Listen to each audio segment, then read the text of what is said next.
Hello guys, so today we are going to discuss a very important topic, renin, angiotensin, aldosterone system, aka also known as RAAS. Okay, so let's discuss its mechanism and how it happens. Okay, normally when does this system activate in your body?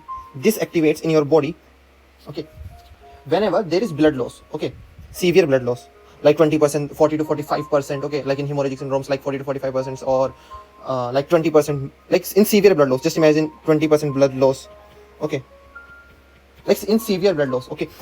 Normally it activates whenever there is severe blood loss. And how does it activate? So let's discuss its mechanism. As you all know, this is our renal corpuscle. What is renal corpuscle? This is our kidney, nephron initial part. This is our PCT, proximal convoluted tubules. Okay, this is our renal corpuscle. This is our glomerulus capsule. This in yellow part. Okay, this is our glomerulus capsule. Okay, so what happens in this? Through afferent arterioles, okay, the blood enters in here in this glomerulus capsule or renal corpuscle. This whole structure is called as renal corpuscle. This whole structure, okay, is called as renal corpuscle, and this yellowish part is called as Bowman's capsule. Okay, so what happens here? From afferent arterioles, the blood comes here in this Bowman's capsule glomerulus, okay, in this glomeruli, okay, and then there is some membrane through which the small particles like glucose, water, those all things, very small amount of glucose or some water or some things and many wasteful products will go inside in this our PCT, okay, and then we will discuss that later. Okay, so first we are going to discuss this is normal functioning. Okay, so what happens in severe blood loss is obviously whenever there is severe blood loss, then in our body quantity, okay, I am just discussing. First of all, I already told you how it's not. This is efferent arteriole. Okay, let me show you a simple diagram. Okay, this is your afferent arteriole. What? Afferent arteriole. Okay, this is your afferent arteriole. This is efferent. From afferent the blood goes in. Okay, then this is glomerular capillaries. Okay, this is inside. These are glomerular capillaries. Okay, the size of afferent arterioles is usually larger, so whenever it goes inside this, okay, and efferent arteriole size is smaller, so when it goes, blood goes into it, so all blood can't go outside. So because of that pressure, because the size of this is bigger and its size is smaller, okay, so the pressure will becomes inside here, and because of it, the small molecules like glucose or water filter out, and like many minerals like sodium and all those things, sodium, potassium, calcium, okay, will filter out. In this structure, how this happens? Okay, this renal corpuscle is known as blood filtrating system. This whole, okay. So what happens here? I told you a little bit of the normal function. Okay, now we'll discuss about RAAS. Now we are particularly discussing RAAS. So let's start RAAS. Okay, it activates whenever there is severe blood loss in your body. Okay, what happens in this? Every time this macula densa, as I can show you, this macula densa, okay, it always counts sodium in our body. And you know there are millions of nephrons in your body. Okay, and there are millions of macula densa. Just imagine how good our body system is. Okay, these macula densa does what? They always count sodium. They count what?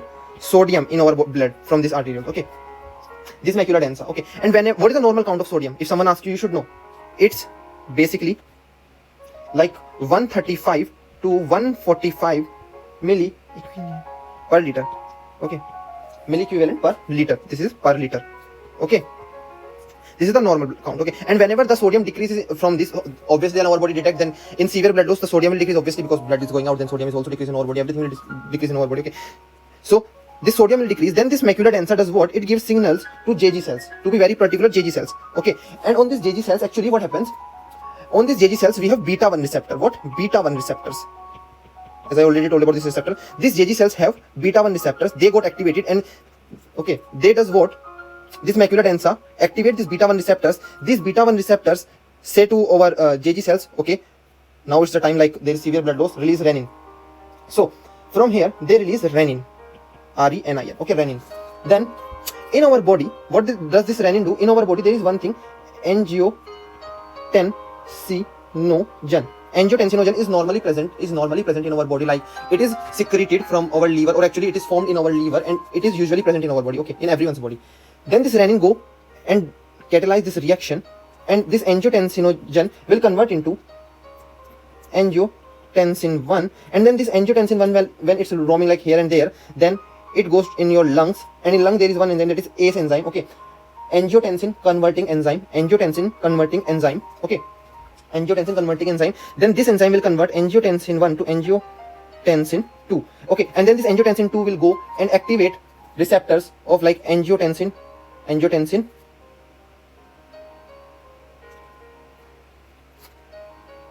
2 receptor stimulate. What? Angiotensin receptor. Okay, just don't write 2 or anything. I'm sorry about this part. Here just write angiotensin. Okay, angiotensin angiotensin receptor will stimulate. Okay, and these receptors are stimulated by angiotensin 2. Okay, and we call these receptors angiotensin receptor. Okay, these will stimulate, and because of their stimulation they will release some vasoconstriction. They will cause vasoconstriction. This vasoconstriction will help in increase our blood pressure.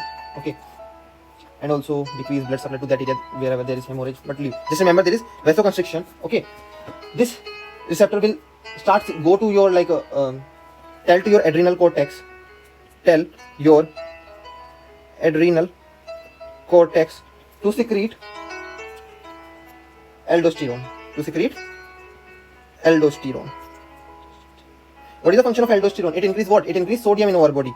Aldosterone helps sodium reabsorption in our body. Okay, aldosterone does sodium reabsorption in our body. And the third function is it secretes ADH. Okay, vasopressin. Okay, this ADH. And what is the function of this ADH? It increases water in our body. Okay, so the sodium will increase in our body, vasoconstriction will happen, and water will increase. So the total blood volume will increase, and the sodium will also increase in our body. Okay. Now sodium increase, water, blood volume increase by water, sodium will increase by this aldosterone, vasoconstriction happens in our body. So the blood pressure increase in our body because of these vasoconstrictions. Okay. Now sometimes what happen? And yeah, one more thing. Remember, like there is no arteriovenous anastomosis in kidney. Sometimes one time I saw this question. There is no arteriovenous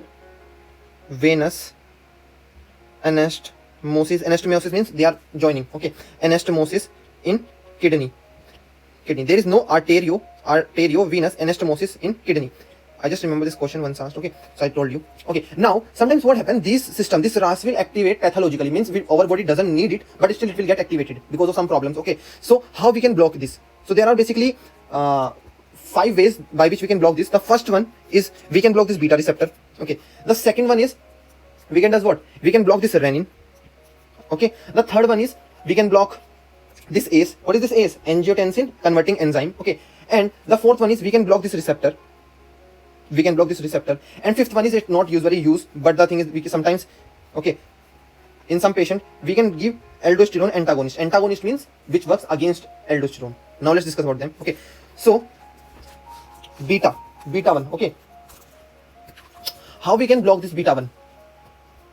Because of this beta 1 activation, what have macular denser detect in your body, like there is low sodium, it tell to beta 1 receptors. Beta 1 receptors are present on JG cells. They tell JG cells, these are like basically, you can see these purple lines. Okay, these purple lines, these are JG cells. Okay, JG cells secrete renin. Okay, so if we block this, then renin will all decrease and further pathway will not proceed. So beta 1 receptor blockers we can give. They end with lol. Okay, the example is like our metaprolol. Metaprolol. Metaprolol. Metaprolol. Metaprolol. Metoprolol. Metoprolol. Etinoprolol. Okay, there are many examples of this beta 1 receptor blocker. This is metoprolol. Metoprolol. Metoprolol. Okay, then we can block this renin. Okay, and remember one thing, we usually don't use this blocker. Why? Because see, these blockers just block renin. Okay, they don't block renin secretion. Remember this. I saw this question in next exam. Okay, in NEET PG exam, that renin, okay, by this concept exam, that renin blockers do not block renin secretion. Remember this, renin blockers do not block renin secretion. They only block this enzyme. So that's why we don't prefer to give. They are like KIREN, kirin. Their suffix is kirin. Okay, like Alice kirin. You know, Alice, ALLISKIREN, Alice kirin. Okay, or we can also use NL kirin. Okay, this kirin. Okay, these are renin blockers. Now, second one is our ACE blockers. Remember about these lung ACE blockers. One thing. First of all, who are these blockers? Okay, they are like, their suffix is pril. PRIL. Okay, example, Inapril, lisinopril, okay, captopril. Okay, and one more very important things, like some years before, many doctors prescribed this, and they found what? There is one side effect of these drugs. They causes dry cough. What do you call dry cough? bradykinin increases. Okay, because of this bradykinin increases, it causes dry cough. Now we can give this angiotensin receptor stimulant. Okay, we can give its blocker. We are giving their blockers obviously. So its blockers are like sartans. The suffix is sartans. SARTANS, sartans. Okay, these block this angiotensin receptor. Okay, their example is lower sartan. Okay, lower sartan, tell me sartan, any sartan. Okay, like lower sartan, tell me sartan, any sartan. All sartans are this, and these don't causes this dry cough. They don't cause dry cough. Okay, don't cause dry cough. You can also write. Okay, these don't cause, these sartans don't cause dry cough. Now the fifth one is aldosterone. This is usually don't prefer to give because okay, aldosterone agonist, antagonist. Antagonist means against. Agonist means they work together. Antagonist means against. Like spironolactone, you know,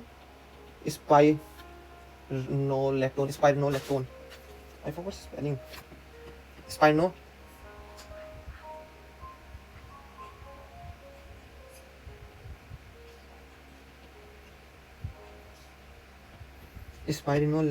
I think this is the spelling. Spironolactone. I'm little bad with spellings. Yeah, this is spironolactones. Okay. The main thing is this is whole your renin, angiotensin, aldosterone system. Okay, this is your renal corpuscle. As I already told you, renal corpuscle have this macula densa. Okay, just revise it with macula densa. Count sodium. What is the normal count of sodium? 135 to 145 milli equivalent per liter. Okay, whenever the sodium decreases from this, then it will activate what? It will activate beta 1 receptors of JG cells. Beta 1 receptors are present on JG cells. Okay, then these JG cells does what? These produce the renin. Then renin will convert angiotensinogen. It's present where? It's normally present in our liver. Our liver secrete this. Okay, this will convert angiotensinogen to angiotensin 1. Angiotensin 1 will convert into angiotensin 2 by an enzyme lung ACE. Okay, it's present actually in our lung. So lung ACE. Okay, ACE. What is this ACE? This is angiotensin converting enzyme. Okay, then this angiotensin 2 will activate angiotensin receptor, will stimulate or activate. Okay, then this cause vasoconstriction. It tell your adrenal cortex to release aldosterone. Sodium. Aldosterone does what? It increases sodium in our body and decrease what? Decrease potassium in your body. Okay, it decreases potassium in our body, but the main thing here is it increases sodium in our body. Okay, K means potassium. Okay, and ADH is also known as vasopressin. Okay, it increases vasopressin, and vasopressin does what? It go to your kidney and tell your kidney to absorb water, more water, so water increase in your body. Now their blockers are beta 1 receptor blockers are LOL, like metoprolol, metoprolol. Okay, renin blockers are L-screen, enalcrine, and remember these screens only block renin but do not block their secretion. Their secretion is blocked by whom? By beta 1. Beta 1 blocks their secretion. Okay, beta 1 blockers. Now lung ACE inhibitors are pills, enaprills, lisinoprils, and these pills always cause dry cough and all those cough issues. Okay, as a side effect. Okay, now we can give the angiotensin receptor stimulant blockers. Okay, angiotensin, this receptor blocker. Okay, this receptor blockers are sartans, like lower sartan. Okay, lower sartan, tell me sartan. Okay, and these don't cause dry cough. They don't cause dry cough. Okay, and we can also give this aldosterone antagonist like spironolactone. Okay, spironolactone works against this. Against what? Against aldosterone, and we called it as antagonist. That how does this pills causes dry cough? How does this pills causes dry cough? These pills. Okay, actually what happens? This lung ACE enzyme is normally present in your lungs. Okay, it's always present in your lungs. Okay, so what happens if you block this? Okay, what is the normal function of this ACE enzyme in your lungs? Normally it does what? It 1 minute. The bradykinin. This bradykinin is break by ACE. Okay, this bradykinin is break by ACE. This ACE enzyme, AC, okay, angiotensin converting enzyme. Okay, this usually in your lungs break this bradykinin. Okay, so when it breaks bradykinin, this bradykinin will not increase in your lungs, as I already told you from here. Okay, if this bradykinin will increase in your lungs, then it may cause dry cough. It will cause dry cough. Okay, so the normal function of this ACE is in our body is like it break bradykinin. If we block this lung ACE enzyme, then all of this function will stop, like it won't break this bradykinin. So bradykinin will increase in our body, especially in our lungs, and it will cause what? Dry cough. Remember this thing. Okay, that's all.